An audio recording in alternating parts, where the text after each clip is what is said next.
langsung dari sini aja kok. Yang dia kelihatan kan Miss di sini Miss. Oh, Biar bisa disuitin. di sini ya. Jadi di atas aja. Oh, oke.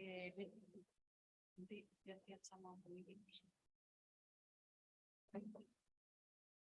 Ini udah direkord atau belum? Oh, sudah. Okay, let's start ya, Bu. Good afternoon, everyone. Welcome to the second international lecture series of the Urban and Regional Scientific Forum this year on urban transformation and capacity for climate change adaptation. I'm Aniessa on behalf of the Initiative on Urban Climate Change and Environment, or ICUPI, who will moderate the session today. First of all, I want to thank everyone who's attending this event in person and who watches online. On this first week of officially returning to campus after the long Eid holiday, let me take this opportunity to say mohon maaf lahir dan batin. We hope you've had a great time with your family and friends and you're happy to be back. This lecture is hosted by the Department of Urban and Regional Planning, Faculty of Engineering, Diponegoro University, in collaboration with the School of Geography, Environment and Earth Science, Victoria University of Wellington, Australia. Also to inform you that this event is being live streamed at PWK Undip TV official YouTube channel. Today, we will have two distinguished speakers to share some case studies about urban transformation and climate change adaptation that could help us to ensure sustainability in this rapidly changing world, which of course also supporting the attainment of the SDG 11, Sustainable Cities and Communities, and SDG 13, of climate action. So before we start, I would like to invite the head of Department of the Urban and Regional Planning, University of Diponegoro, Professor Wiwandari Handayani, to give a brief opening remarks. The floor is yours, Bu.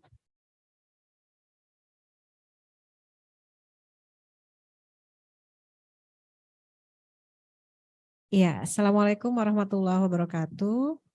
Selamat sore, good late afternoon, ladies and gentlemen, Bapak Ibu, adik-adik mahasiswa, all the students who already attend offline and online, and also our special guest today, Pak Alex, from the University of Victoria, Wellington, and also my colleague, Pak Rukuh, from the Department of Urban and Regional Planning. And today we have a special moderator, Mbak Aniessa from ICUPI.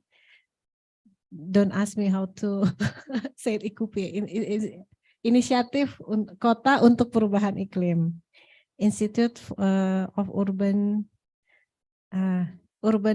Climate Change and Environment. Yeah, actually, it's very happy for me today to have a international lecture series on the climate change, because we know all the urban and regional planners at the moment we have a greatest challenge, to sustain our environment, particularly to deal with such climate change issue. And today, thank you very much, Pa Alex, to spend your time in Semarang for a week, and now we are very happy to have your lecture, and also Pak Rukuh to encourage particularly our students and also all participants to have more research and concern on climate change, and we hope in the future we have more students that have a final works or final research on the subject of climate change in relation to the urban and regional planning. And yeah, with this, I hope this series, we record this, and we hope in the end there will be more and more students can access these lectures and be useful not only for our students but all students, and lead to interesting and more diverse research on the subject. I think that's all from me. And again, thank you very much to our speakers today. And also I give this back to Mbak Nisa. Assalamualaikum warahmatullahi wabarakatuh.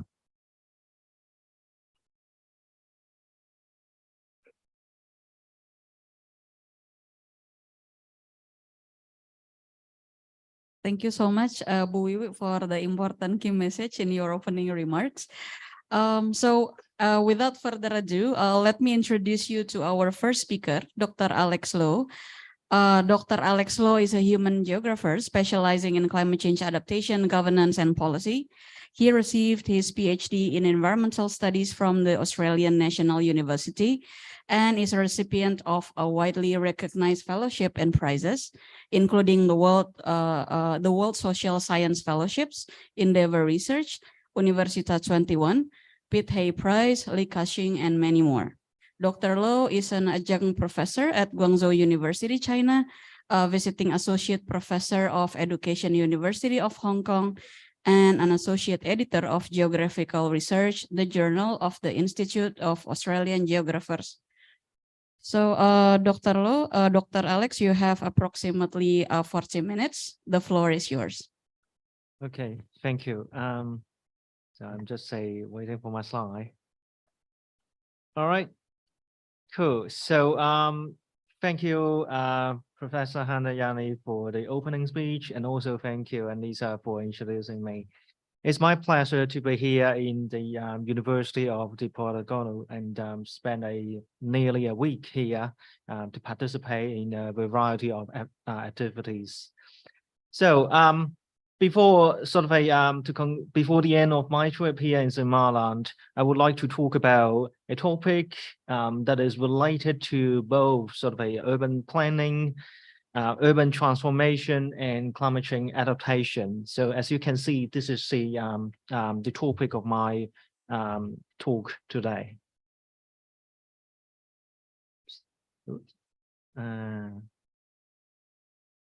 It's not working. Yep, perfect. So I think Aniessa has already introduced me, so I will just skip that part. And perhaps I might add, I'm currently the program director for the Master of Climate Change Science and Policy in my university. And I work on climate change policy, adaptation, and also urban greening as well, urban green infrastructure.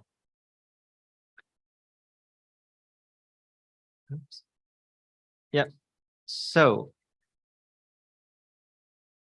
right. So you can see transformation is the key topic of my research and also what I'm going to talk about. But what exactly is transformation? Transformation is means a big, profound, deep, and fundamental change in something. It could be in the some changes in the city, or in the political institutions or economic structure as well. So it could include a very wide range of changes. The main characteristic is that transformation is a non-linear chain, leapfrogging, meaning that it's not a straight line pointing from the bottom all the way to the top. It could be like a curve moving up and down. And then once you pass a particular point, there will be much fundamental and bigger changes. And in English and also in other languages, including Chinese languages, transformation usually means something good, a change for the better. So it has a positive meaning. And as I said, transformation may operate at different levels in different systems, social system and structures, and also political and economic ones. There are some examples. For example, political one might include changing established power relationship between, for example, the government and the citizen. rebalancing rights and responsibilities, for example, between indigenous people and other people in a society, shifting governance or development paradigms, such as those big changes in, for example, in China, moving from a planned economy to a market economy, and also questioning existing values and assumptions. And I think the last one apply to climate change in particular, the way that we see our relationships with the environment and with the climate. And this is something that particularly important in our climate change debates. So these are sort of a basic definition of transformations. And in particular, as I mentioned, some transformations take place in political, economic, and social areas. And most importantly, many of those transformations often drive urban changes, actually not just urban, but also spatial changes and rural changes, changes in the way that sort of a city is organized and operates. So the example that I gave about political, economic, and social transformation might include, as I mentioned before, regime change, market liberalization, and massive migration.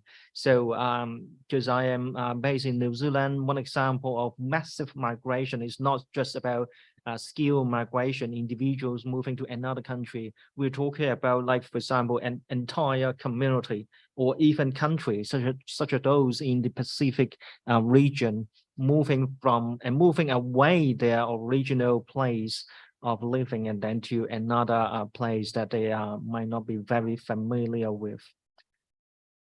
And these transformations may produce both sustainable and unsustainable outcomes, even though, as I defined, I mean, based on the definition that I presented earlier, usually means something good.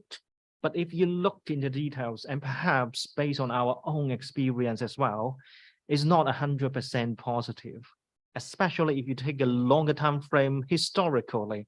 There are numerous transformations in Asia, in China, and I'm sure in Indonesia as well. Some produced good outcomes, but some produced, result in something that we didn't want. So the questions that drive my recent research is that, how do this transformation shape our capacity for adapting to climate change? Sustainable transformations can positively contribute to climate change adaptations.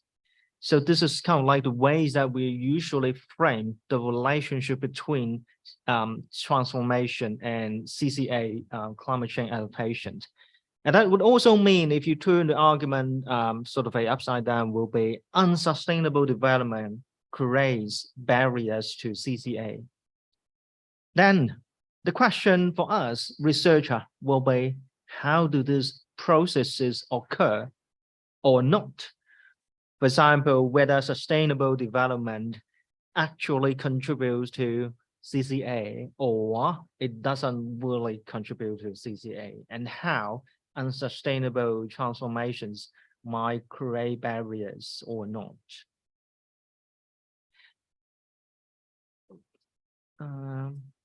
So it's not moving. Did I click something wrong? Yep. So in the rest of my presentation, I would like to talk about my own research, which includes 2 case studies. One from Macau. I'm sure most of you don't know Macau, but I will introduce that later. And also Taiwan, which is a small community of Hong Kong. So both cities or locations are within the territory of China. But as I will explain later, their histories and also their political status are quite different from other part of mainland China. So myself and also my collaborators conducted research many years ago. Actually, I wasn't actively involved in the early years, but some of us started our research from 2011, and then we continue to do some fieldwork surveys and interviews with people in those communities in around, I think, 2016, 2017, and the last ones were in 2018. So the time frame was about 7 or 8 years, covering both communities. And in our research, we focus on flood risk, tourism as one important form of economic development in both of those communities. And we'd also talk to people and small businesses to understand how they respond to flooding, people's livelihood, and more broadly, the economic conditions and social changes, not just during those 7 or 8 years. That was the time we did the research, but our scope actually covers a much longer time frame, all the way from about 1990s to recent years. So so we look at the past 20 or even 30 years of development in these communities. And we want to understand how flood risk management and adaptive capacity have changed as these tourism-based economies experience strong growth over the past 20 years. So first of all, let me say something about these locations far away from Indonesia, but it has some similarities, at least to certain part of your country. So first of all, Taiyo, which is sitting, first of all, Hong Kong is located in the southern part of China, and Taiyo is sitting at the western tip of Hong Kong. It's not within the main city area. So if you look at this map, the one in the on the right-hand side is sitting pretty much at the edge of the city of Hong Kong. So it's actually a rural location. And if you look at the color picture, you can see this community sitting, most of the houses, the white colors, most of those houses sitting along the rivers. That is actually not a river, it's more like a creek because they are connected to the sea. All right. But if you look at sort of the spatial sort of a structure, you can immediately understand this is actually a floodplain area. All right, very narrow creek. And because if you look at the location, it's connected to the sea. And I can also tell you, this is a site with a lot of tropical cyclones. So the main problems with this community is storm surges. Every time tropical cyclones hit, especially the major ones, blew the water away into this community, creating flooding in some part of this Taiyo community. And if you look at this picture, at the bottom left corner, you can see a sort of a straight line there. That one is a seawall. It's well, not as big as what you have here in Semarang, but given the size of this community, if you look at the map, it's not really a big one. That infrastructure is relatively big and is new. As I understand, I think it was built in the past 10 or 15 years. And obviously is used to prevent that community of seawater flowing into the community. So it's kind of like a flood risk management measure. So this is a small rural community in Hong Kong. And many years ago, I would say more than 30 years ago, it was pretty much a traditional fisheries town where most people engage in the primary sector, especially fishing, and also a little bit of, can't remember, I think it's salt marshes. So primary sector relying on natural resources. And it's also, as you can see, is a coastal communities. In many years ago, I think it was like more than 100 years ago, people lived in the houses that you can see at the bottom picture. So is effectively elevated. Is a kind of like naturally resilient to not sea level rise, but more about storm surges. So this is the traditional form of houses. Still, some people continue to live in these houses, but most of them actually live in concrete houses on the land rather than on the sea. Only a small number of them living on those houses. And also a small number of people, local people, continue to fish for their livelihood, but not many. The number is declining. So what do they do? Tourism. Tourism has been around in Thailand for quite a long time, but the problem is that not really a problem, but more recent years there have been some sort of a government and also local community trying to promote tourism as an alternative economic strategy for this community. And can they hear us okay? Because I see a lot of messages in the chat box. Just in case. The message, yeah. I Just think it's okay, just continue. all right. Yeah, Okay. there's someone that often see that one. Okay. So just go back. Work. All right. So the government and also the local communities in more recent year try to promote tourism sort of as the economic engine for this small community. So what do they have on Thailand? First of all, some vernacular buildings, historical buildings, a small temples, and also the fishery village culture, guided tours, some boat trips, and also souvenir and local food produce. Not for international tourism, is domestic tourism, especially weekend and holiday. During weekend and holiday, some Hong Kong people will come to, it takes about 1 hour or 1.5 hours from the city area to get to this site. So it's not really far away, but of course that's Hong Kong. It's quite small. So you normally don't need more than 2 hours to get to the corner of the city. So it's quite convenient. And if you've been Hong Kong, you will know Hong Kong is very modern and modernized, which means that this sort of a traditional culture, fishery culture, is very different from other part of Hong Kong. So many people come here just to get a feel of more like a refreshing feeling about sort of an old Hong Kong culture. The government is promoting this site as a sustainable tourism destination, both for the historical, the village culture, and also some nature-based elements, such as there's a wetland within that sort of community being promoted as one of the tourist attractions. And this local economy is growing.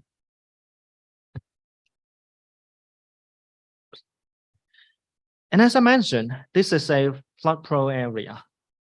Hong Kong has tropical cyclones every year. I think the question is just how significant it is. I tend to say every 5 to 10 years, you got a very massive and devastating tropical cyclone hitting Hong Kong. And Haiou is always sitting at the front line, severely affected, especially if the typhoons or cyclones come during high tides. So coastal flooding, and the location is low-lying, which obviously make it worse. So tropical cyclones plus the urban form, not really urban, but the sort of the density. If you look at this picture, especially the top right-hand corner, so very narrow roads, and the buildings are tightly packed, which means that when the water comes, those waters often trapped in the alleys. And if you look at all this picture, I think they were taken within the last 15 years. The flooding didn't actually result in any people dying, but it's more creating significant economic damages for the people who live there, and also for the shops, as I mentioned, because this is a tourism destination. Many small business have their sort of inventories and their properties there, so that result in significant sort of economic losses to the people in the community. And as I mentioned, every 5 to 10 years there is a major tropical cyclones. So in 2008 and 2017, there were super typhoons coming with high times. And we know that this is getting worse because of climate change and because of sea level rise. So both the government and some local people are urging for stronger actions to be taken to address flooding issues. And our finding is that there is strong economic growth, transformation from a traditional village to a tourism destination. This development pathway is actually more compatible with what we call DRR, disaster risk reduction, rather than CCA. And I'll tell you why. First of all, in the past 20 years, there were actually quite a number of FRM, flood risk management measures taken for this community, including some emergency management and engineering solutions. So emergency management, for example, a centralized and formal early warning system and evacuation arrangements. There were such arrangement before government started doing something, but it was more informal and coordinated by the local community rather than by the local council or the local government. And also there is a river wall. I think it was built after the 2008 flooding event. And as you look at this picture, you can see that is the wall. You can see two levels there. It's actually the smaller one on the top. Those are not concrete, they're metal still. And the thing is that it actually can be removed. And usually when there is no typhoon, no flood risk, they will remove the sort of that metal thing and put it somewhere else. And only when there is a risk or a typhoon is coming, and we know that from weather forecast, somebody, I believe, from the government will come to this community and set up that sort of the river wall, which means that it's not a permanent structure. It relies on somebody. It could be someone from the community or from the government coming to this community and set it up. And it might take time. And if there is a flash flood coming too quick, they might not have enough time to set it up, and which means that the water will flow into that area. And if you look at the map I put at the bottom, is the river wall is put along the creek. And under the creek on this map at the bottom, those are one of the busiest sort of a CBD area of this community. So that's the reason why they want to put a river wall, not just to protect the people who live there, but also protect the business. And one of the characteristics of this approach is that it is dealing with immediate impact rather than a long-term solution. The reason I said this because the river wall was decided to be built at a much higher, if I remember correct, I think it was decided as plus 4 meters above sea level. But it was much lower. The real thing that you see here is much lower. Which also means it might work for the next 5 or 10 years. But if you are concerned about longer term flood risk and climate change, like 20 or 30 years, this has to be renovated or even replaced it by a bigger sort of river wall. CCA is different from DRR in that climate change adaptation deals with much longer term risk, deal with uncertainties, something that we do not have perfect information, and also perhaps most importantly, dealing with risks that are intensifying. Whereas when you talk about DRR, usually focusing more on the present risk and including some risks that might not be intensifying, increasing over time and in the future. But CCA is more about this much more uncertain threat and also risks and impact that are getting much worse over in the next 20 to 30 years. Another measures, I'm not sure it was intended for CCA, mangroves. I'm sure you know that you've got a lot of mangroves here in Zamala and also in other places of Indonesia as a natural defense against sea level rise and also flooding as well. Same in Toyo, where there is an area. If you look at this map on top, you can see the area that I highlight. That area is full of mangroves. And I have to emphasize they are not exactly natural because they were replanted. I found that it was used as a sort of an area for, I can't remember, fishing or salt marshes. I think it's for some primary industries, but from some time ago, I can't remember, but must be within the past 20 years. They converted into a mangrove replanting area. And I saw those about 5 years ago. And it's also being used as one of the tourist attractions because in Hong Kong, there are not many mangroves in the city areas, obviously. So this is one of the locations where people can actually see the mangroves at a very close distance. So that's pretty much like what you see in this picture at the bottom, very close, very nice. It's also with a footpath. However, the concern is that the location. If you look at this map on the top, the mangrove area is sitting right next to the bus terminals. And there is only one bus terminal for Toyo, which means that every tourist, if they take bus, public transport, it's actually not just bus, take public transport into Toyo, very likely they will get off here. What this means is that this is a prime location, very, very good locations for building some commercial infrastructure.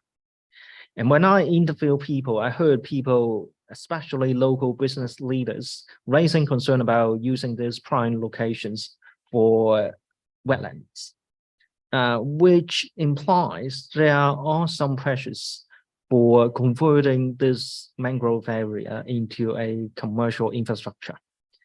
And the reason is obvious because it could support local tourism development. And if that really happens, you can imagine Toyo will lose one important sort of element which can be used as a natural defense against flooding. So tourism in this location has increased the economic value of this land. Not just this land, but also others. But this one is important, especially if you look at the geographical location, sitting right sort of at the doorstep of Toyo. If you look at the map, you can see it's actually sitting somewhere between the seawall and the community. So the location serves the community quite well as a natural defense. But tourism is increasing the market value of this land. And also put into sort of a local context that Toyo is a very small community. There is not much space for further commercial or economic development. And this is one key reason why people want to convert this land into a commercial space. If they really want to grow this community, this economy, this land will be one of the first being used. Flat, beautiful landscape, good view, over the sea and close to the bus terminal. So tourism interests pose threat to the mangroves. And it's not just that, but also social changes in migration, internal migration from other parts of Hong Kong into this Toyo community. One of the things that I found is that Toyo is a aging community, losing people. A lot of old people have been living there, and the young people, until recent years, moved out of Taiwan and moved into other part of Hong Kong in order to get a much better job. And leaving older people into the community. And as you would understand, older people in general are much more vulnerable to pretty much any kind of natural disaster, including flooding. So, for example, older people might have difficulty in moving their stuff, their furniture to another location, even though those houses might have a second story, but they might have difficulty in moving them up. So the good news for some people is that because of the strong economic growth, tourism development is attracting people coming in or coming back to this community. And many of them are younger ones. They want to start their business in this community. Some reason might be they are local people, they grew up in this community, went out to other part of Hong Kong for jobs, and then after like 20 years, they wanted to come back and to run their own business. There are also some new people moving in or just come here during daytime to do the business. So more people and also more business being run here in Taiwan. And the concern is density. More people, more shops, higher market value being exposed to flooding, and also more people, as you can imagine, demanding for different sort of infrastructure. In this local community, we really no space for any sort of a large sort of population growth, and the outcome will be more people becoming sensitive to flooding. And economic transition as well, commercialization and competition. That's happened when you have a sort of a traditional sort of a society being turned into a major tourism destinations. The shops used to serve the local community mainly, but now serving tourists, commercialized, and also much more competition. And the formal economy sort of a supported by this business, including some business from outside, and perhaps in the future we might see a fast food shop like McDonald's here.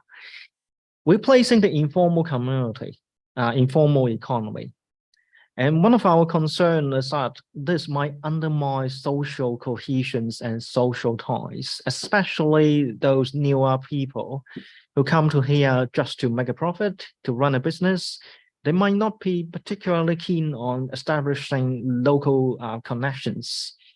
But these are important. Social capital is important for climate change adaptation, including sort of a people supporting each other during a major flooding event. And there are also within the Taiwan community, there is some public housing. And because in Hong Kong, it's quite hard to get a sort of a get onto public housing. So the public housing in Taiwan community offers a very good opportunity because not many people are interested in coming here. But the outcome is that a lot more people are moving in. But as I said, they might need some time to build up their own relationship with local people.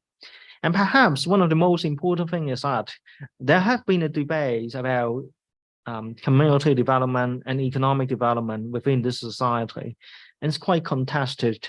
There are different sort of views about how they should, develop Taiwan, whether they should continue to maintain the sustainable livelihood with sort of a focusing more on the traditional lifestyle, means not too many people, not too many business from outside, and perhaps not too many tourists, and definitely not commercialization. But on the other hand, there are also strong local economic interest, sort of arguing for developing the economy, and even inviting and encouraging more people moving in Taiwan. No idea about how to support that population growth. So when I was there were a lot of community discussions, and open debates, including some of this one, and also including some of those discussing flooding. So you probably can't understand the Chinese word there. On the top of the picture is about flooding. So that particular event or discussion was about flooding, how to address the flooding issues in the community. Because of the very divisive debate, so I found some people getting disengaged in this sort of local debates. And because the discussion have focused more on economic development, community development, turn out climate change has lost their focus. So even though when people discussed issue about flooding, it's more about flooding, it's more about natural disaster rather than climate change. It doesn't mean they are not aware of climate change. They are aware, but it's not their top priority for both people from both sides. So their energy been focusing more on wider economic and social issues. Climate change is just one of the things that they talk about and not even prioritized. So then I would like to talk about my second case study, which is Macau. Macau, M-A-C-A-U, is the Portuguese name. So if it ends with O, M-A-C-A-O means English.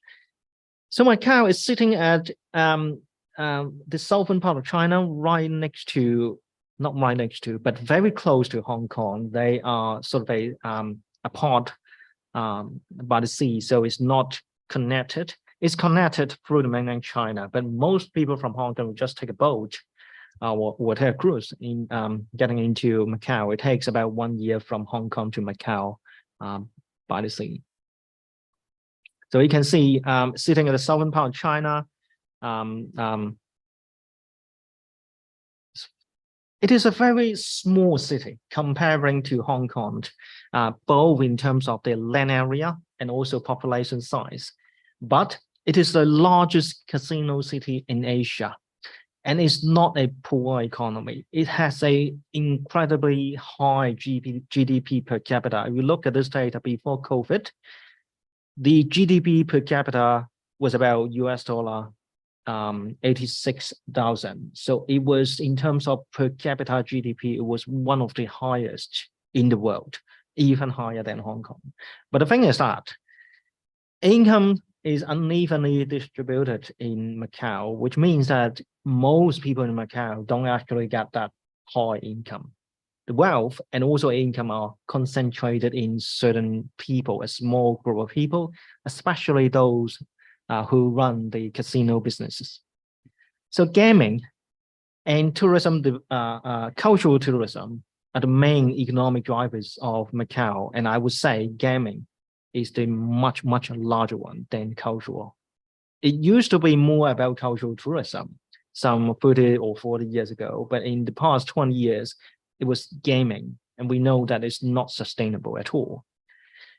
And like Hong Kong, it was a colony. So Hong Kong was a British colony until 1997, and Macau was a colony of Portugal for an even much longer period of time, over 4 centuries, not 40 years, 4 centuries. But it's a little bit complicated. So I'll just say it's been a colony for many years, and it's quite recent decolonization. It was less than, or a little bit more than 20 years, 1999, becoming a city of China.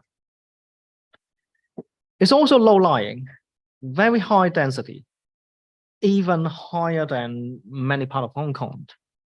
And because of the location, pretty much near Hong Kong, every time a tropical cyclones come to this area, it affected both Hong Kong and Macau. So storm surges, urban flooding, just like what you see in this picture.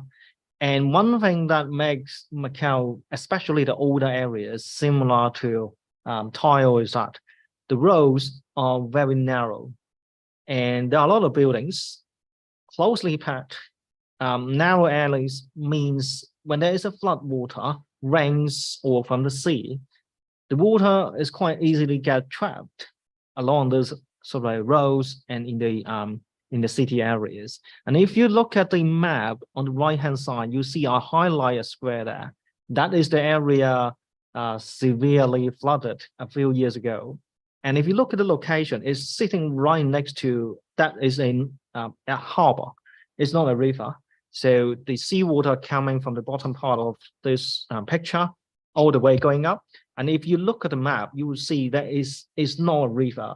That means there is a endpoint on the top, probably not clear from this picture, which means that the water often stuck in that inner harbor. We call it inner harbor area. So the population is much smaller than Hong Kong, about 0.7 or 6 million across not just that island you see in this picture. There is a second part, which I will show you in a minute.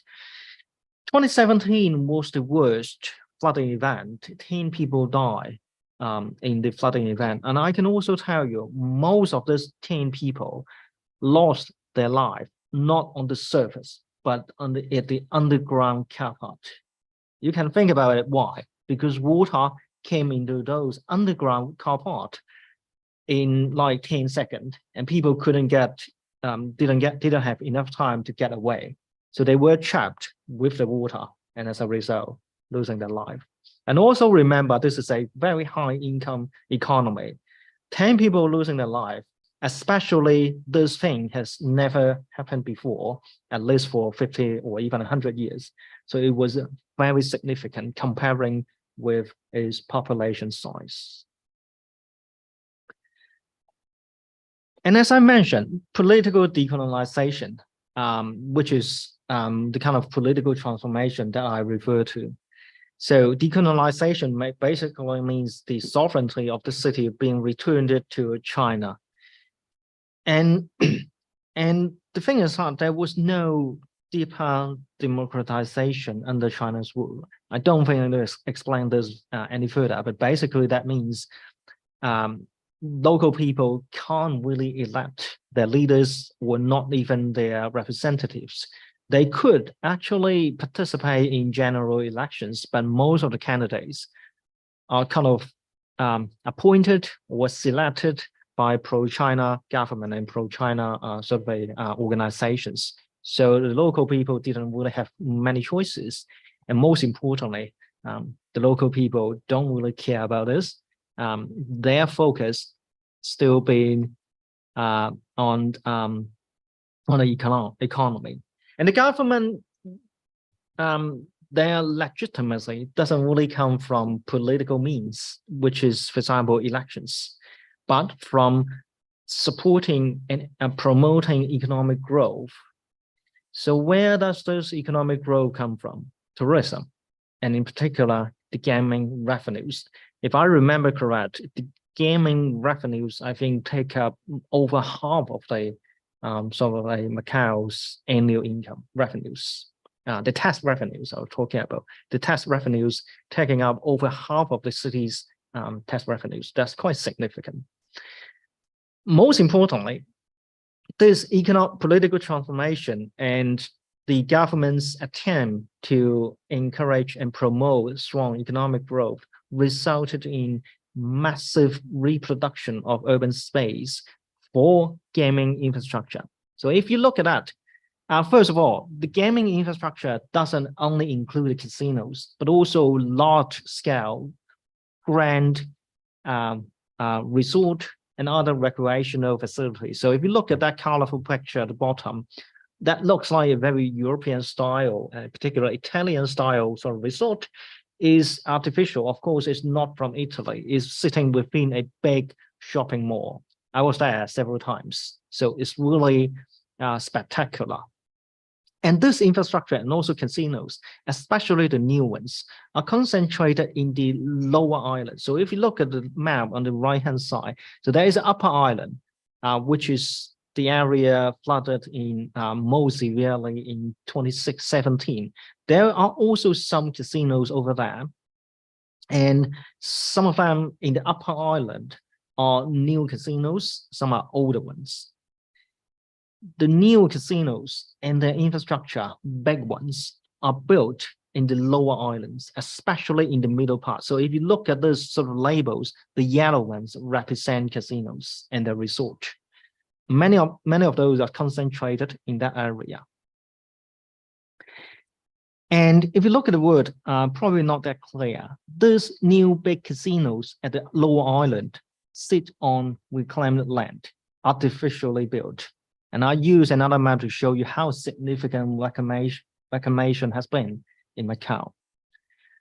Look at the map at the center. If you look at the pink color, it was a historical sort of land area about 100 years ago. So about 100 years ago, Macau consisted of the pink area only. And after about 100 years of development, a lot of new area being created by reclamation. So that is the green area. And if you look at the lower island, that is where the casinos and the infrastructure are concentrated. That means those new casinos and infrastructure are built on reclaimed land, new land created for them, specifically for them. Why they do this? Supporting economic growth. It occurred since the late 90s, and it became sort of a high density casino infrastructure in the past 20 years, supporting economic growth. A significant part of gaming revenues come from this area. And if you look at the picture on top, as I mentioned, the flood-prone area is sitting at the upper island, especially at the western part. And if you remember what I showed earlier, so the upper island also has many casinos. But if you look in the details, you will see especially the newer ones. The newer casinos and their infrastructure are mostly located at the eastern and the southern part of the upper island. There are some in the middle. There are also some in the western part, but not many. And those are older ones, which means that flooding affected Macau, but mostly the areas without a lot of casinos. All right. The areas with a lot of casinos, especially the newer ones, didn't actually get flooded. And also bear in mind, those are huge mega infrastructure, not sitting in the ground level. Ground level are usually reserved for parking and for other non-critical infrastructure or shops. So even when the flood water comes to the lower part, to the lower island, the main casino infrastructure and the facility won't actually get affected. What did get affected?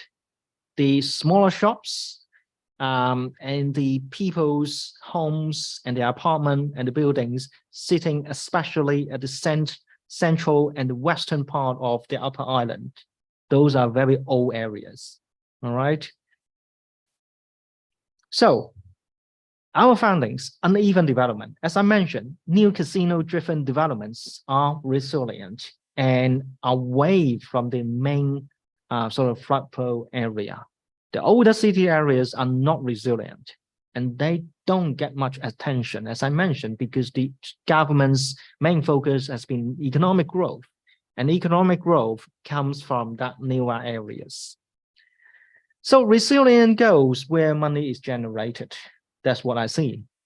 Governance, economic growth is everything to this government.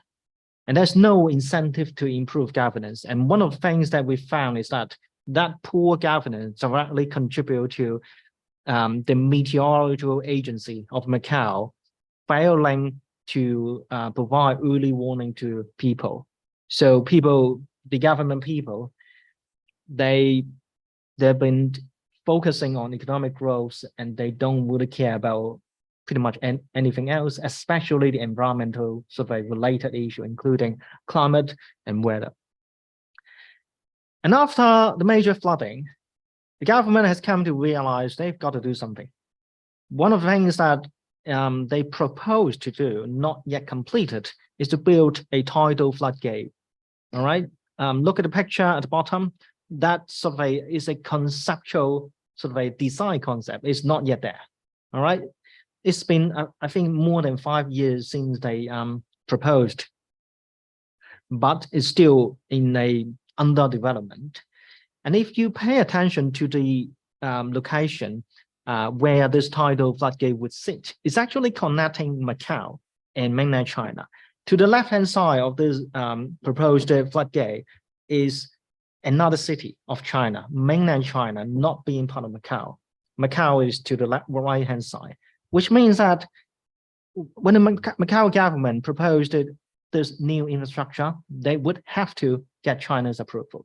It's not up to them, because that infrastructure will be connected to the land of mainland China and also putting on the waters, which is shared by both Macau and mainland Chinese government. So there has been very slow progress. After several years, we still haven't seen that floodgate actually built.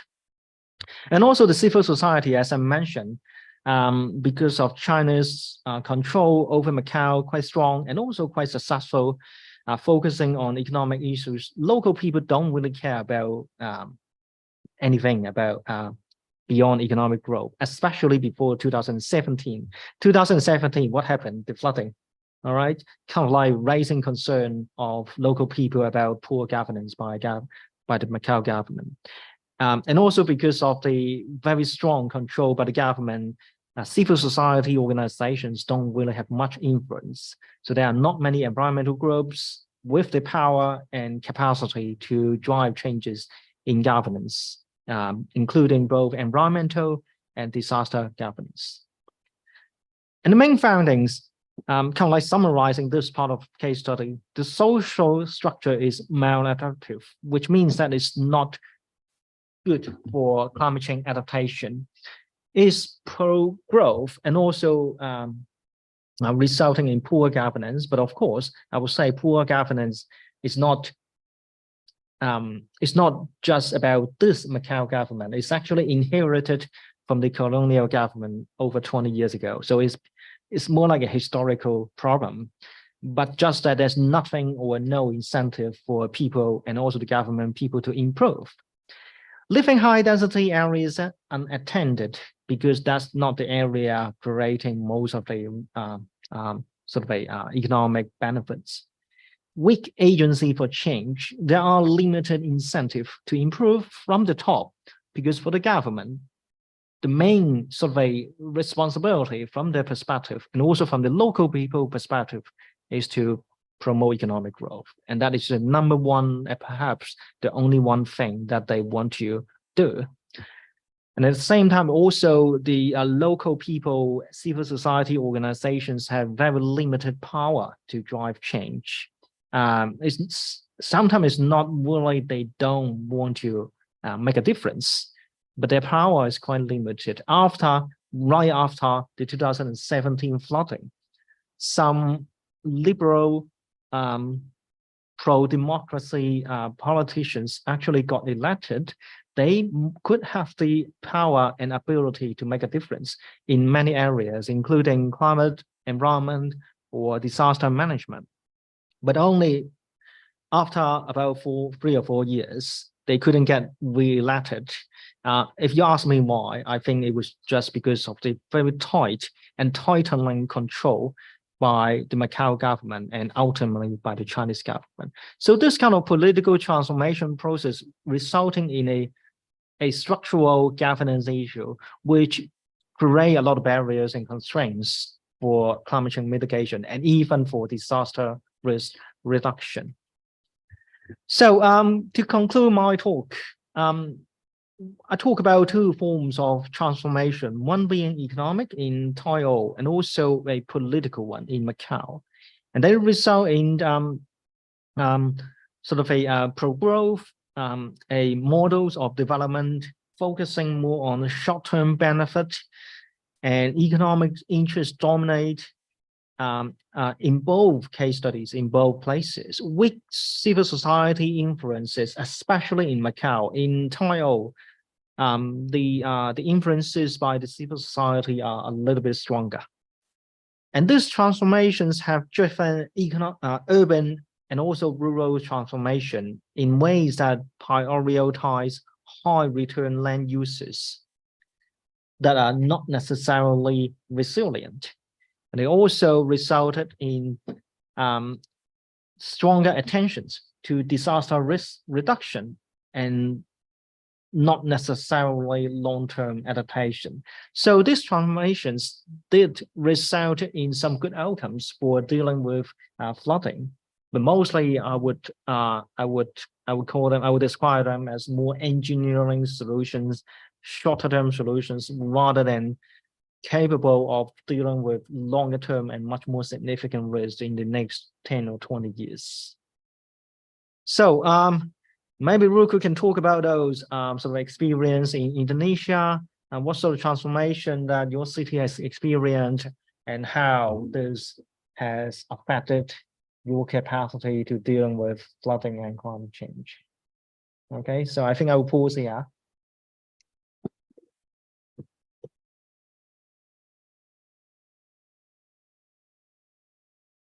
Thank you so much, Alex, for sharing a very interesting cases of transformations from Taiwan, Macau, Hong Kong. I'm sure everyone here has lots of burning questions to ask. However, hold your questions. Let's hear first from our next speaker and host lecturer, Pak Rukuh Setiadi. So although I believe that most of you already know Pak Rukuh very well, Pak Rukuh is an associate professor at the Department of Urban and Regional Planning, Diponegoro University. He has a background in urban planning and interested in the intellectual space between urbanization and various contemporary urban topics, including climate change adaptation, resilience, and environmental sustainability. Pak Rukuh is also a contributing author of the 6th assessment report of the IPCC on Chapter 6, City Settlement and Key Infrastructure.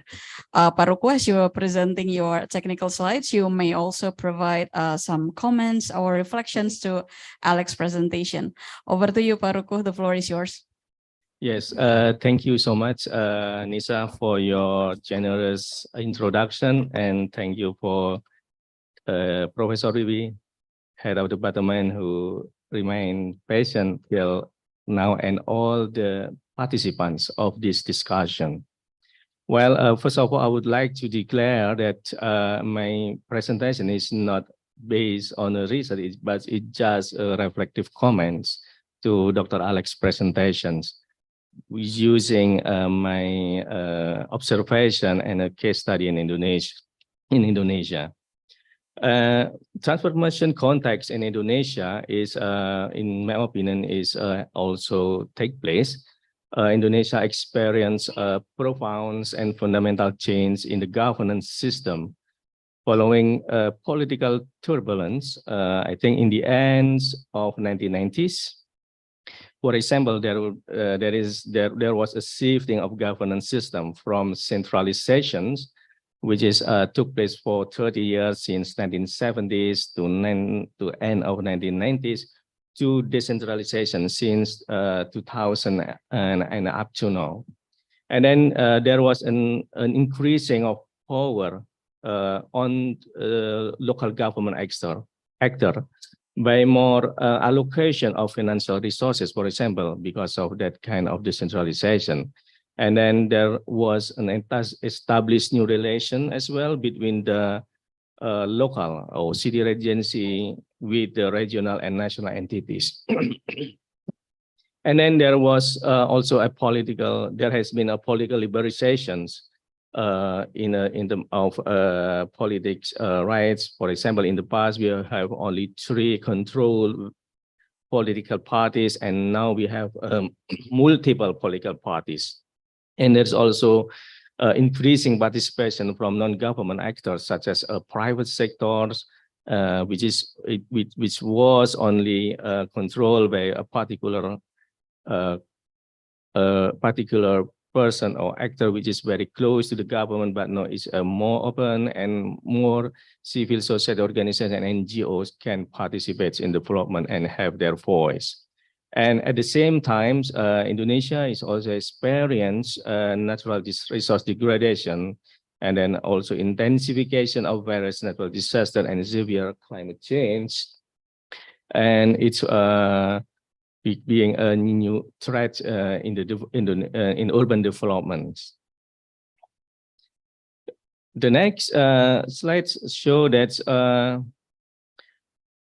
Basically, I agree with what Dr. Alex said, that governance system change is one of transformations that influence urban transformations.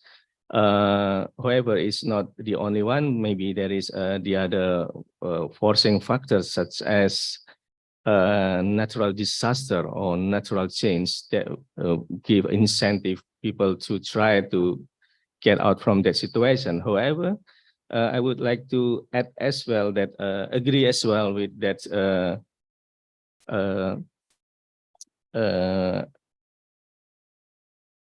agency factors play also an important role, because the agency factor attached to the actors of development itself. Agency capacity also influence on how the local governments give response to the intensifying disaster, for example, and then give a response to the changing climate. And the magnitude of natural disaster and climate change threat, however, is likely not the only factors leading to the urban transformations. I think together with the governance system change and the magnitude of natural disaster and climate change impact lead to urban transformation, and it will be possible, the transformation, it will be possible only when a strong agency capacity exists. In this context, I would like to define agency capacity, or define as the capacity of individuals or capacity of organizations in a larger sense to have and use the power and resources to fulfill their potential. It includes such as leadership, for example, knowledge, openness or inclusiveness, and social capitals. And Jakarta and Semarang are examples of cities in Indonesia that have a strong agency capacity in comparison to other city government in this context. So as a number of projects that showcase urban transformation do exist. And in what ways, and whether they are intentionally designed is the question posed by Dr. Alex. Okay, so I would like to now move to the case in Jakarta and Semarang. First, with the case of Jakarta, I use waduk fluid development. It's quite different. While the presentation from Dr. Alex emphasized on the negative sides of urban transformations that impacted to climate change adaptation. In this case, I have a different opinion that there is a good signs that transformation leads to better urban transformative adaptation with this case study. Before 2012, until 2012, fluids area, which is a Muara Baru area as well, administratively, is unregulated and improperly managed. Slum and squatter grew around the lakes. There was an improper waste management that because the density and there is a not good waste management, so lead to water pollution. And then high level of sedimentation take place because of the illegal dumping of waste in the lake, and the water is also unhealthy. As a result, flood and inundation become an issue and are common in this area. And then in 2015, province governments of Jakarta, together with Public Works Ministry, initiated fluid lake restoration project. From the timing, it is 1.5 decades after decentralization. So it's 15 years after decentralization, and good revitalization of lake to tap water surge during rainy season runs smoothly. And why? Because in what ways? Why this could be happen? In my opinion, because of integrated project is the key. integrated project is the key. It answers in what ways transformation could occur and strengthen climate change adaptation. From that project, the impacted people was relocated to the other resettlement project, which is egg new tower blocks, Rusun Muara Baru, to build to be a relocation for that kind of projects. So public flood housing projects, which complement the lake restoration project, was highly supported by Public Works Ministry and is also supported by the financial capacity of Jakarta province to allow this project running smoothly. And then, although in 2019, some community refused to be relocated, and some realized that yes, we are agreed to be affected because they don't have title to on the land. Today, at least a couple years ago, I visited this area. It looked like there is no longer issue with the restoration. And then yes, it strengthened climate change adaptation, especially flood response. And then we also see more co-benefits, such as the area being public space, more public space, and then as part of community recreations. Okay, I forgot to community recreation, and then which lead to maybe a better health of the population or community, and then land value increase and more economic opportunity. And then, yes, I think it seemed intentionally on the name of climate change, because from the review of spatial plan, I found that spatial plan Jakarta, the spatial plan of Jakarta directs the utilizations of spaces that are exposed to impact of climate change for high adaptive activities. The term means activities which are able to independently adjust and thrive in the midst of climate change impacts, given a limited support from governments such as recreation and services. Okay, and then the second case study from the city of Semarang. In this context, I use Jatibarang Dam development. Jatibarang Dam development is show that the transformation did not occur instantly. It evolved since early 1990s through the involvement of external party, which is a Japan International Cooperation Agency in 1992, which conducted a master plan feasibility following a massive Semarang flood back in 1973. 1988 and 1990, the most devastated flood, which happened in 1990, leads to 194 fatalities. So it's like a wake-up call for the government. And then the government of Semarang, in collaboration with province government, was proactive to propose dam development to central government. It was during the centralized regimes. The effort was stopped for many years, from 2000 to 2006, following political turbulence in Indonesia. And then a signal of continuation of development then occurred in 2006, and then ran smoothly, and it was finished in 2013. The right diagram show the timeline of the project. And then again, the key of the project successfulness, in my opinion, is that it is an integrated project designed instead of a single and partial component conducted in silo or in the process. And there is an involvement of community that, for example, the community aspect get attention and fully considered. For example, the project involves resettlements and livelihood assistance. The project was designed to direct or to fulfill multiple benefits as well. So concentrated effort in financing such projects through loan, unfortunately, which it is possible during the autonomy era, because local government can has that kind of right to collaborate and to get funding from that kind of system. And then the participation of private sector is also appears in this process.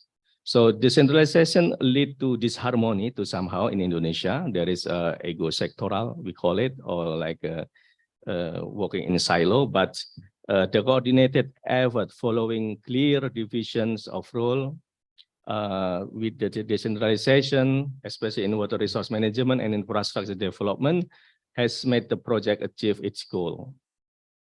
And I forget to move the slide. Yes, this integrated project design from upstream to downstream with local government support and community participation, which make changes and transformations in urban setting. And this is Jatibarang Dam's characteristic. And then yes, it's the development increase climate change adaptation and create co-benefit. For example, it has a role to flood control because it can reduce the debit up to 170 meter cubic per second. And then there is some cost as well, but it's very well addressed. And then it strengthens climate change adaptation and create benefit. For example, for water conservation, it can tap rainfall and then can store the water with a raw water volume about 1,050 meter cubic per second, and it generates electricity 1.5 megawatts. And then as a community creation and open installation and economic opportunity for tourism, as well as leverage other projects in the downstream. So the project itself is not about development, but the project is comprising several components, such as river normalizations along the rivers, and then also Jatibarang Dam development itself and improvement of urban drainage system. Yes, it seems that the solution infrastructure oriented, still infrastructure oriented, not yes, nature-based solution, but it looks effective and now it's being replicated in the other system or watershed segment in the east of Semarang City. So based on this, I would like to make a final remarks here that these two case studies show good example of urban transformation that strengthen climate change adaptations. However, I just realized, and I believe that governance system change in combination with environmental pressure do not always lead to better urban climate change adaptation in some other areas of the city. Yes, maybe it's good in some part of city, but it's not yet successful, although they have the same governance reform, they have same governance the same against capacity, but it doesn't lead to sustainable transformation as previous presentation mentioned. How unsustainable transformation do not occur or create barriers to climate change adaptation, then is a valid question for me to further explorations. And then I just realized that yes, some couple years ago I make writings, just a literature review to understand how effective urban climate change adaptation is supposed to be. There are several elements here, which is at the local level, at the national level at the same time. So there are some aspects such as collaborative and inclusive agents, and then appropriate measures and strategies, climate change adaptation funding, continuous mainstreaming, and other aspects that may contribute or may important to be considered to understand how unsustainable transformation do not occur or create barrier to climate change adaptation. And integration of adaptive measure is important and appears in some good examples. So as a clear shared goals, innovation and iterative strategies and actors' commitment are likely hold the key of transforming climate change adaptation. Maybe that is my comments to Dr. Alex's presentation. Thank you so much for your attention. Back to Nisa, please. Thank you so much, Rukuh, for the insightful presentation and comments. I believe we still have some time to discuss any question raised by participants, especially as we start a bit late. So we'll start with in-person participants, but also to remind the online participants to drop your question in the chat box or simply raise your hands by clicking the reaction buttons in the Zoom platform. Yeah, let's start one by one, maybe from the in-person participants here. If you have any questions or comments, please introduce yourself first and then ask your questions to any of the speakers here. Any questions, comments from any of you? Oh, okay. Let's start. Oh. Thank you. My name is Retno. I'm a master student in here in Undip. I would like to ask to Mr. Rukuh and Mr. Alex Lo. According to climate change adaptation from the cases base, do you think it will be more impactful if the movement or action started from the bottom? For example, it's initiated by the small communities in particular areas, and then it's spread out all over the area, or from the top. So it's government intervention. Thank you. So your question is about specifically about Hong Kong or Macau or in general? Yeah. In general. Yeah, in general. And whether government intervention started earlier? Do you think it will be more impactful if the action is started from the communities or the government? Well, I think first of all both, but because when it comes to infrastructure investment, it's not that local community can afford, especially the smaller ones. So for the big, for example, the seawall that I showed it about Ohio, those has to be sort of coming from the government.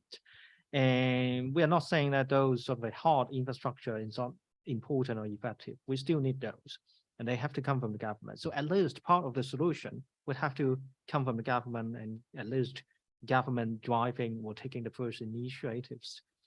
But with some softer measures, what I mean by softer, for example, how to maintain the sort of some sort of social protection, for example, some local people helping each other, those are softer action, and also climate activism, for example, for some environmentalists or even local community activists urging and creating some pressures on the government to take some action. Those have to come from the local community.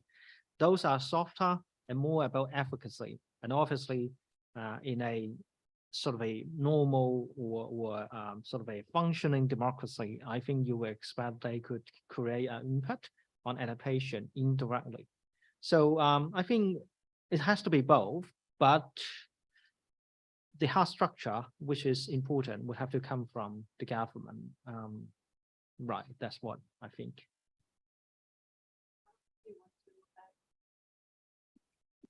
Yeah, I think if we come back to the frameworks to make effective urban climate change adaptations, I think both are important, and because the adaptation could be vary from locality, from place to place, because adaptation is more local, and then it must be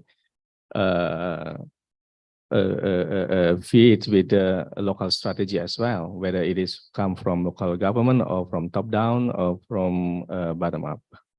So yeah, and then in the framework, I suggest that we need to consider as well multi-level governance context. It means that more problem solution is come from multi-level instead of a single level.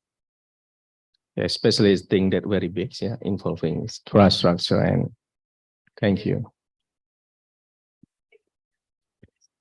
Thank you. Good afternoon, everyone. My name is Novita. Thank you, Mr. Alex and Mr. Rukuh, for the insightful lecture. I would like to ask, is it possible we get both economic growth and a better quality of environment? Since I think at a certain point, we need to sacrifice one of them to get a better quality of environment.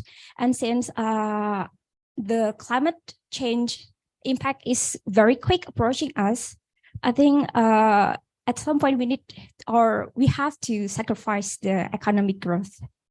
Yeah, that's my question. We don't have to. It's not deterministic. I think there are some ways to sort of identify the synergies between economic growth and climate action, and there are actually quite a lot of examples in different parts of the world.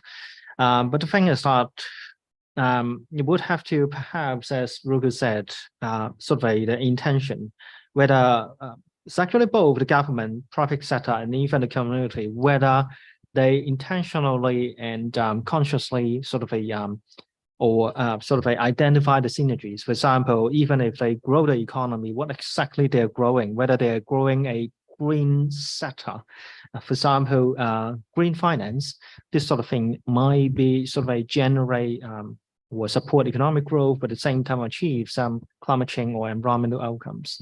But the thing is that historically, as well as at present, many economic growth and development models don't really put climate or environment as their priority, especially in places like Hong Kong and Macau, because here, environmental and climate change issues have never been sitting at the top of the policy agenda at all. And even in places like Semarang or Jakarta, you've seen at least the government are aware of the climate change impact, and as a result, started to take some actions.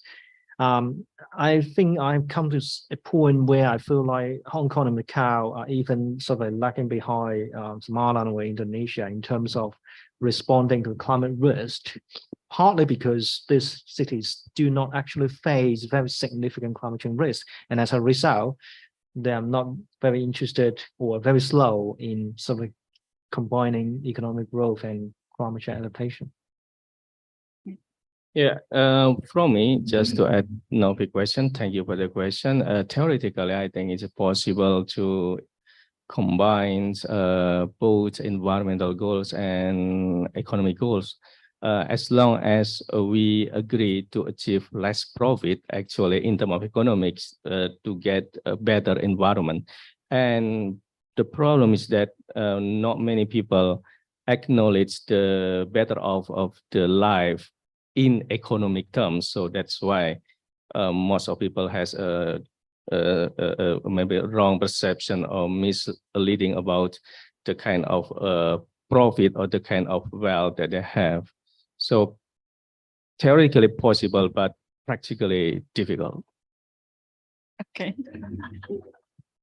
Sometimes it also depends on where there are any linkages between the economic growth sort of development model and adaptation. For example, take tourism example, especially nature-based tourism, because nature-based, often those natural resources or even facilities might get affected by sea level rise if those are sitting at right in front of the sea. Sea level rises, storm surges might damage those facilities, and as a result, creating economic losses. In that case, you will expect local government and perhaps the private sector as well would take this very serious. In that situation, you will expect some sort of integration and synergies between economic development and tourism, if those linkages exist. But if those linkages do not exist, that might be an issue. Okay. Yeah. Thank you, Pak Alex and Pak Rukuh. I hope that answers your questions. Okay, so we also have another. Thank you, Aniessa. My name is Landu. I am very enjoying your presentation, Mr. Lo. And I would like to see from the social perspective, what is your opinion about the level of education and participation of the community determine collective action that influence the climate change adaptation? Would that be also like the same characteristic in maybe in Indonesian cases? For example, the level of education, low level of participation, and then the community agency level could not really foster the transformation. Or what is your opinion about it? Yep. So two issues: education and participation. First of all, in both Hong Kong and Macau, people are obviously well educated, but it doesn't mean educated in the environmental issues or even climate change. A little bit in the schools, and also in the university. But I think they first of all is not important issues for students and also for schools. And I would say perhaps more important is how people learn about climate change impact in their personal experience. For example, if they live in the like the Thai or living in that community, they see sea level rising. They know they've got flooding and storm surges. Just that whether they understand those in terms of climate change or natural disaster. So they actually know that. In Macau, slightly different. They might not know until several years ago. But once again, it's more about natural disaster rather than climate change. However, in any case, they are aware of the risk. So to me, it's not primarily about education, especially if you do not distinguish between climate change adaptation and natural disaster. Participation, in my opinion, might be an more important factor. As I mentioned, there are sort of the opportunities for public participation are declining in both places because of some sort of changes in the political structures and opportunities. And this, I believe, have actually resulted in people being less interested in community issues generally, including climate change and more generally environmental management in both Hong Kong and Macau. I tend to say education might not be a key factor, but the changes in the political environment and consequently the declining level of public participation or declining interest in sort of participating in public affairs might actually affect this sort of becoming not interested in general community issues and including climate change. So yeah, I think that might already become one of the factors affecting that. Okay, thank you, Alex. Rukuh, do you want to add something? Yes, of course. I totally agree with what Dr. Alex said, that education is not really influencing factors. For example, with the other case is also similar. For example, we know the negative effect of smoking, but we still smoke sometimes, although we know about that. So yeah, so education is not really, or knowledge not really influenced, but participation and awareness and self-awareness maybe is a good one. Okay, thank you. So we're actually already running out of time. However, just to make sure that we didn't left anyone behind, can we check whether we have anyone asking something or comments in the YouTube channel or in the Zoom platform? No? Okay, got it. And then from this, all of the participants in this meeting room, do you still have any additional comments? One? Okay, just one maybe, yeah.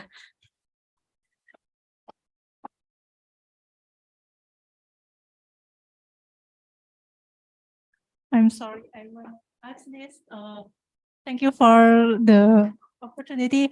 Thank you, Pak Rukuh and Dr. Alex, for your insightful presentations. Actually, I'm really interested with Pak Rukuh presentation.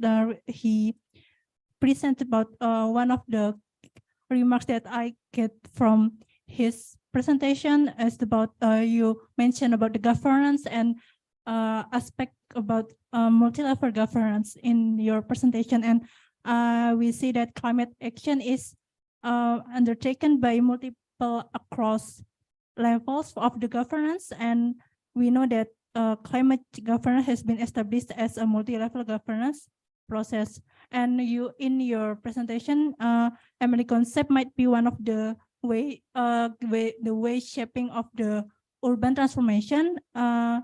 It's related to the governance system change. But in my opinion, I want to ask you about your opinion to what extent or how this multi-level governance concept can delivering the climate change adaptation, or it can lead to the more urban transformation in the case of climate change adaptations. Okay, I hope you can get my question, Pak Rukuh. Thank you so Okay. much. Thank you so much, Intan, for your questions. I think why multi-level governance will benefit or have advantage to deal with the climate adaptation is lies in the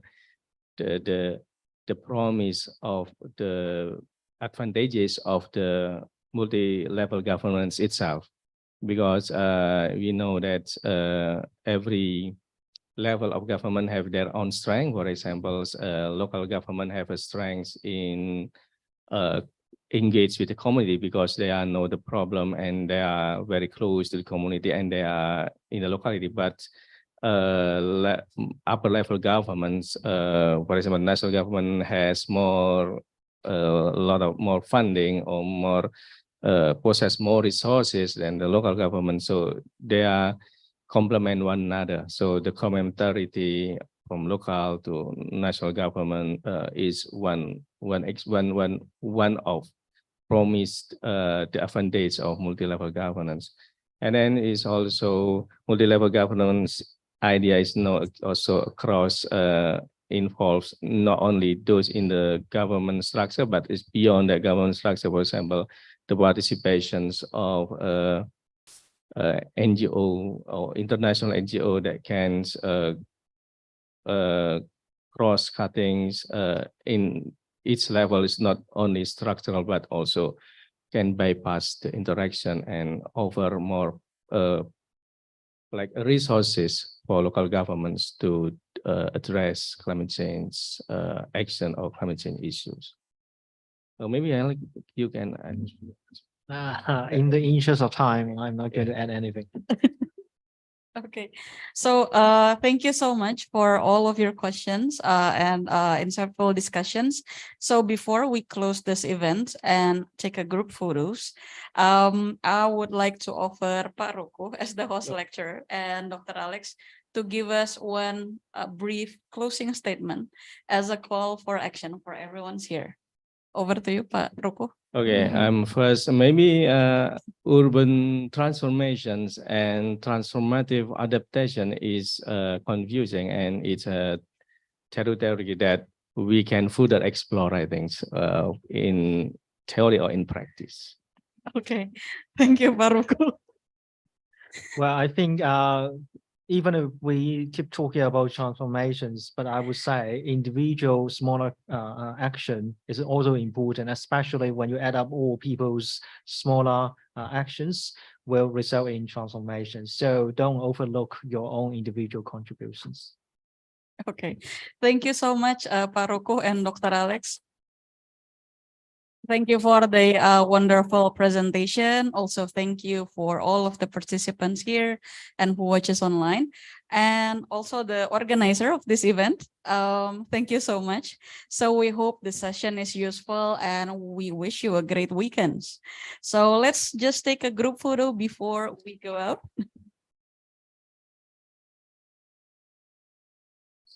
Okay, we go that. Here or go that? Photo here? Yeah. I think it's enough for all of us. Yeah, I think so. It's enough for all of us.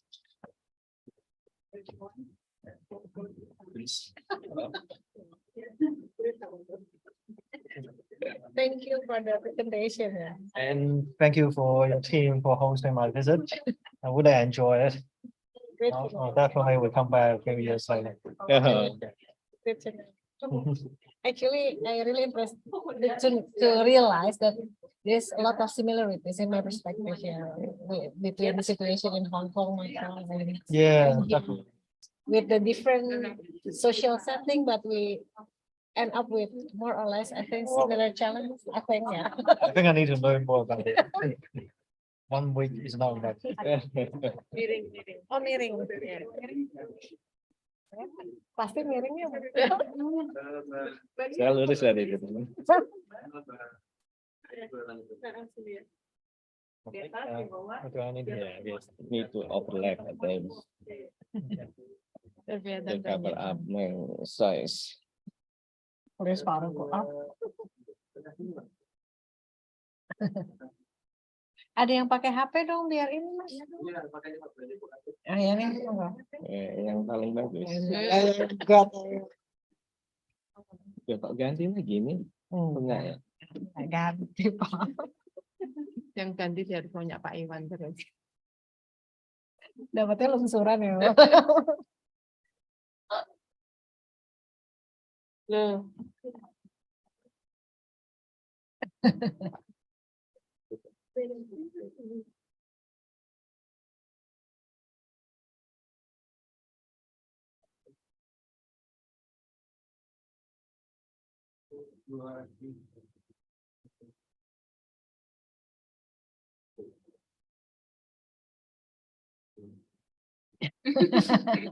Terus tuh.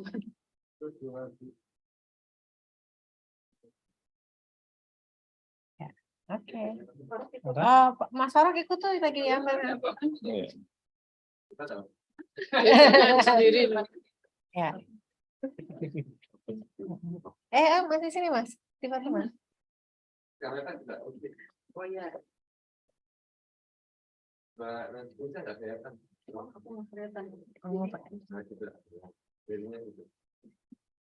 Benda, Farok boleh masuk. Ya. Ya,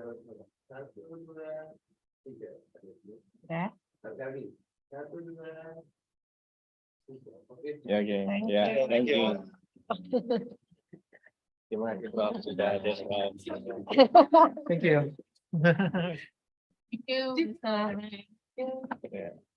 Of nothing. Yes, but I did have time to respond. I will do. Yeah, I will do that. No problem. Thank you.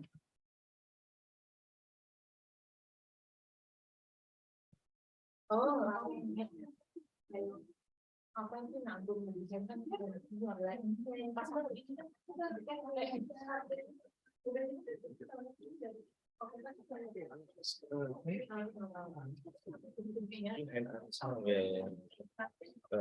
back to the moment. I will get another sound to go back, but I will pick it Okay. between 6:30 to 7. Okay. You